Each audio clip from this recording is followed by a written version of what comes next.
बच्चों, आज हम सोशल स्टडी के अंतर्गत लोकतंत्र में पार्टी सत्ता की साझेदारी के विषय में जानकारी देने जा रहे हैं। और सत्ता की साझेदारी क्या होती है, पहले आप साझेदारी समझ लीजिए। साझेदारी यानी दो समूहों का मिलकर के काम करना साझेदारी कहलाता है, जिसमें दोनों की बराबर बराबर हिस्सेदारी होती है। आइए समझाते हैं सत्ता की साझेदारी।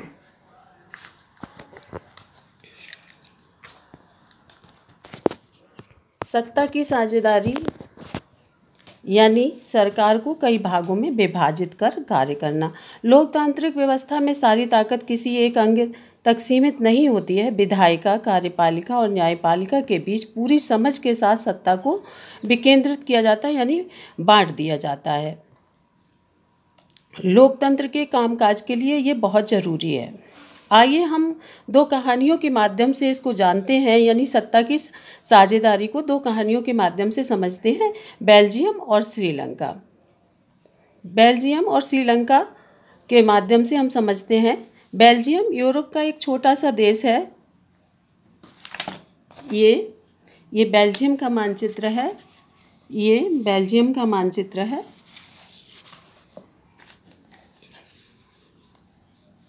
जिसका क्षेत्रफल हमारे हरियाणा राज्य से भी छोटा है।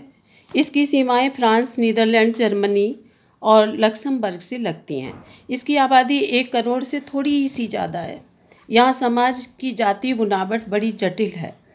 देश की कुल आबादी का 59% भाग जो है फ्लेमिश में रहता है और डच बोलता है। 40% लोग बेलोनिया में रहते हैं और डच भाषा 40% लोग बेलोनिया में रहते हैं और फ्रेंच बोलते हैं। शेष 1% लोग जर्मन बोलते हैं। राजधानी ब्रुसेल्स के 80% लोग फ्रेंच बोलते हैं, यानी कि ब्रुसेल्स जो कि बेल्जियम की राजधानी है, वहाँ जो लोग रहते हैं उनमें से 80% लोग फ्रेंच बोलते हैं और 20% जो हैं वो डच बोलते हैं। 59% लोग जो डच भाषी हैं वो आर्थिक तंगी का जीवन जी रहे हैं, यानी कि आर्थिक रूप से समृद्ध नहीं हैं। जबकि 40% लोग जो कि फ्रेंच भाषी हैं वो समृद्ध जीवन यापन कर रहे हैं। उनके पास काफ़ी आर्थिक संपत्ति यानी धन संपत्ति है। 1950 और 60 के दशक में जब डच और फ्रेंच के बीच में थोड़ा सा मतभेद होने लगा, तो 1950 और 60 के बीच में जब डच भाषी लोग जो है थोड़ा सा शिक्षा प्राप्त करके आर्थिक रूप से समृद्ध हुए या समृद्धि की ओर बढ़ने लगे, तो दोनों समुदायों के बीच तनाव की स्थिति पैदा हो गई। समुदायों के टकराव का सबसे तीखा रूप राजधानी ब्रुसेल्स में दिखा। यह एक अलग समस्या थी। डच भाषी बहुसंख्यक तो थे लेकिन आर्थिक रूप से कमज़ोर थे, यानी कि ज़्यादा जो है संपन्न नहीं थे। फ्रेंच भाषी कम थे, अल्पसंख्यक थे, लेकिन वो आर्थिक रूप से समृद्ध थे। अब देखते हैं श्रीलंका में क्या हुआ। श्रीलंका में 3 समुदायों के लोग रहते थे। इनमें पहला सामाजिक समूह सिंघलियों का था। हम श्रीलंका को सिंघल द्वीप भी कहते हैं। ये कुल आबादी का 74%, यानी श्रीलंका में जितनी आबादी है उसका 74% सिंघलियों का है। फिर तमिलों का नंबर आता है, यानी तमिल दूसरे नंबर पर आते हैं तमिल, जो कि 18% हैं। और तमिलों के 2 समूह हैं। पहले तमिल जो वहीं पैदा हुए और दूसरे जो बाहर से आए थे, यानी कि भारत से या अन्य देशों से श्रीलंका में बागानों में काम करने के लिए लाए गए थे। ज़्यादातर भारत से ही गए हुए थे और वहीं बस गए थे। इन तमिलों में कुछ हिंदू हैं और कुछ मुसलमान। इनका जो तीसरा समूह है, 2 समूह आपके समझ में आ गए, एक सिंघलियों का और दूसरा तमिलों का। तमिलों में भी 2 समूह हैं जिनमें कुछ हिंदू हैं और कुछ मुसलमान हैं। तीसरा समूह इनका जो है वो ईसाइयों का है, जो कुल आबादी का 7% के आसपास है। ये तमिल और सिंघली दोनों भाषा बोलते हैं। सिंघली बौद्ध धर्म को मानने वाले थे।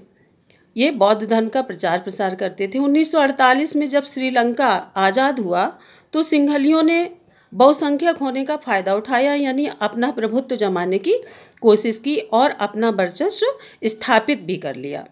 और इन्होंने सिंगली भाषा को राजभाषा घोषित कर दिया। इनकी जो भाषा थी सिंगली, उसको इन्होंने राजभाषा घोषित कर दिया। इन्होंने सिंगलियों को हर क्षेत्र में, जो सिंगली जाति के लोग थे, उन्हें इन्होंने पहले वरीयता दी, पहले स्थान दिया। जैसे नौकरी है या अन्य कार्यों में है, उद्योगों में है, तो पहले ये सिंगलियों को भर्ती करते थे और उसके बाद तमिलों और अन्य लोगों को। इन्होंने बौद्ध धर्म का प्रचार प्रसार किया और उसका संरक्षण भी किया, और तमिलों के साथ भेदभाव करने लगे। ये जब तमिलों के साथ भेदभाव करने लगे तो ऐसी स्थिति बनी कि तमिलों के विचार बदलने लगे, यानी सिंघलियों से तमिलों के विचार मेल नहीं खाते थे। वह सिंघलियों के प्रति ईर्ष्या का भाव रखने लगे। कौन? तमिल जाति के जो लोग थे वो सिंघलियों के प्रति ईर्ष्या का भाव रखने लगे और दोनों में मतभेद पैदा होने लगे। परिणाम यह हुआ कि तमिलों और सिंघलियों के संबंध बिगड़ते चले गए और गृह युद्ध की स्थिति बन गई। इस तरह से हम लोगों ने आज जाना कि दो राज्यों की कहानियाँ में, दो देशों की कहानियाँ हम लोगों ने पढ़ी और समझने की कोशिश की कि सत्ता की साझेदारी क्या होती है। इसी क्रम में आगे के वीडियो में हम आपको बताएंगे कि आगे क्या हुआ।